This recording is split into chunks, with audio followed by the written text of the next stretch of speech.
America అధ్యక్షుడు Trump కి ఒక వీర భక్తుడైనటువంటి పీటర్ నవారో అనే అతను ఇప్పుడు వైట్ హౌస్ లో ఉన్నాడు. బిజినెస్ అడ్వైజర్ గా పనిచేస్తున్నాడు. ఇతడు ఒక నేరగాడు కూడా, పైగా జాతీయ భావజాలం పెద్దగా లేనటువంటి వాడు. ఈ పీటర్ నవారోని బిజినెస్ అడ్వైజర్ గా పెట్టినప్పుడే చాలా మంది వైట్ హౌస్ లో ఆశ్చర్యపోయారంట, వీడికేంటి ఇంత బాధ్యతలు ఇస్తున్నాడు అని. ఆ తర్వాత ఏమొచ్చేసి అందరికంటే కూడా స్వేచ్ఛ ఎక్కువ ఇచ్చారు. ఎలాంటి మాటలైనా సరే ఇటువంటి ఆంక్షలు పెట్టలేదు. దానివల్ల ట్రంప్ కి ఎలాన్ మస్క్ కి అయితే పెట్టేశాడు. అసలు ఎలాన్ మస్క్ ట్రంప్ ఎలాంటి స్నేహితులయ్యారు? ఎలక్షన్ మూమెంట్ లో ఇంచుమించు 1500 కోట్ల రూపాయలు ట్రంప్ కి అయితే ఇవ్వడం జరిగింది ఫండింగ్ ప్రకారం ఆ పార్టీకి.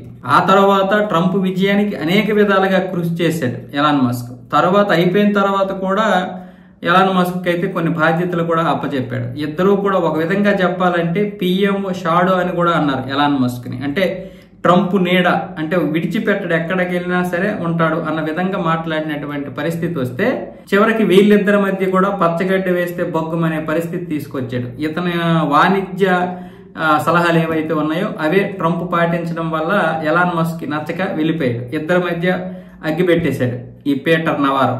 ఆ తర్వాత ఏమొచ్చేసి ఇప్పుడు చైనాకి అమెరికాకి కూడా మధ్యనే అగ్గి పెట్టాడు. ఇప్పుడేమొచ్చేసి భారత్ అమెరికా మధ్య అగ్గి పెట్టేశాడు. పెట్రోల్ పోసేస్తున్నాడు ఇష్టం వచ్చినట్లుగా. ఇతను చేసినటువంటి నిర్వాహకం వల్లే ఇంకా అమెరికా భారత్ దూరం అయిపోతున్నాయి అంటూ అక్కడ వైట్ హౌస్ లోనే కొంతమంది అధికారులు అయితే నెత్తు నూరు కొట్టుకుంటున్నారు. పైగా మనోడేమొచ్చేసి ఎప్పుడో ట్రంప్ కోసం 4 నెలలు జైలుకి వెళ్ళి వచ్చాడట. ఇంకా పూర్తి స్వేచ్ఛ ఇచ్చేసాడు. ఇంకా భక్తుడు కూడా. ట్రంప్ కి ఒక విధంగా చెప్పాలంటే నోటి మసాజ్ చేస్తుంటాడు. నోటి మసాజ్ అంటే నోటితో ఎప్పుడు పొగుడుతా ఉంటాడు అనమాట.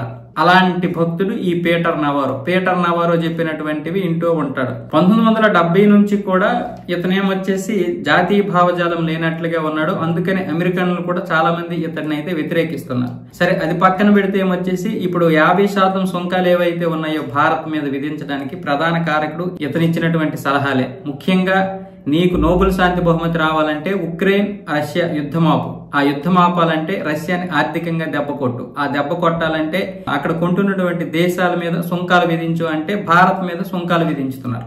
మరి చైనా మీద ఎందుకు సుంకాలు విధించలేదంటే మాత్రం సమాధానం చెప్పట్లేదు. చైనా మనకంటే ఎక్కువ చమురు కొంటుంది. చైనా మన దగ్గర కంటే ఎక్కువ గ్యాస్ కొంటుంది.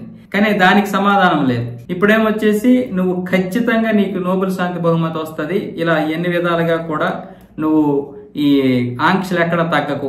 పైగా అల్యూమినియం మీద కూడా 25% సుంకాలు విధించింది మనోడే ఫస్ట్ అంట, ఈ పీటర్ నవారోనే.